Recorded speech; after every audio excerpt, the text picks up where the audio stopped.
Baspa supremo Mayawati एक बार फिर social engineering करने जा रही हैं। सपा के साथ गठबंधन करने के बाद अपने खाते में आई सीटों पर मायावती जातिगत फॉर्मूला लाएंगी। 2007 में हुए चुनावों की तर्ज पर मायावती टिकटों का वितरण जातीय आधार पर करेंगी। आइए जानते हैं कैसा होगा बसपा सुप्रीमो का जातियों के लिए टिकटों का आधार।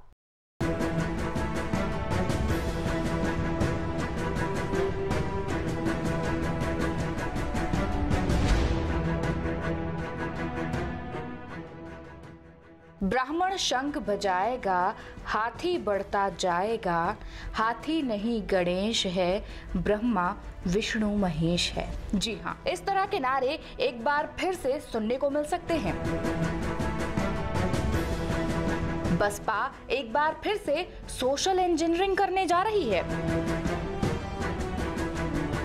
बसपा सुप्रीमो लोकसभा चुनाव में उम्मीदवारों को मैदान में उतारने से पहले दावेदारों की जमीनी हकीकत बहुत ठोक बजाकर परख रही हैं।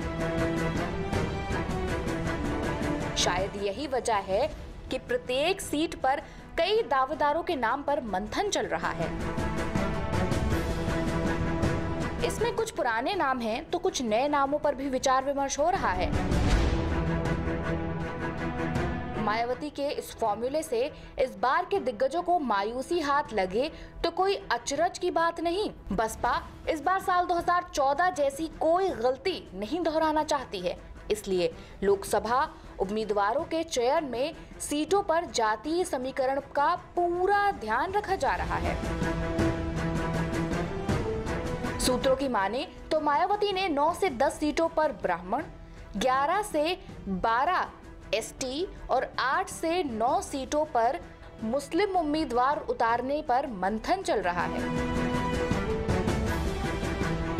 इसके अलावा 3 से 4 राजपूत, 7 से 8 ओबीसी और पूर्वांचल में 1 से 2 सीटों पर भूमिहार को टिकट दिया जा सकता है। सूत्रों का कहना है कि बसपा सुप्रीमो ने इसके आधार पर ही सीटवार उम्मीदवारों का पैनल तैयार कराया है।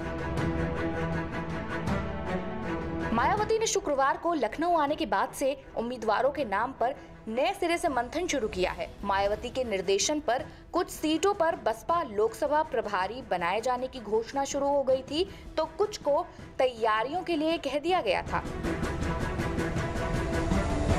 सूत्रों का कहना है कि सीटवार जातीय समीकरण में फिट ना बैठने वाले लोकसभा प्रभारी बदले जा सकते हैं। बसपा सुप्रीमो मायावती सपा से गठबंधन के बाद अल्पसंख्यक वोटों को लेकर आश्वस्त थीं, तो सूत्रों का कहना है कि प्रियंका की एंट्री के बाद बसपा सुप्रीमो को अल्पसंख्यक वोटों पर पूरी तरह से भरोसा करना मुश्किल नजर आ रहा है।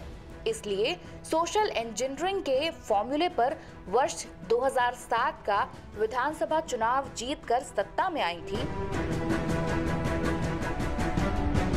ये बात अलग है कि साल 2009 और 14 के लोकसभा चुनाव में उनका ये दांव सफल नहीं हो पाया था, लेकिन बदले हुए हालात में मायावती एक बार फिर इस फॉर्मूले का इस्तेमाल करने का फैसला कर सकती हैं। मायावती का ये दांव कितना सफल होगा ये तो चुनाव में ही पता चलेगा। Bureau report, prime TV.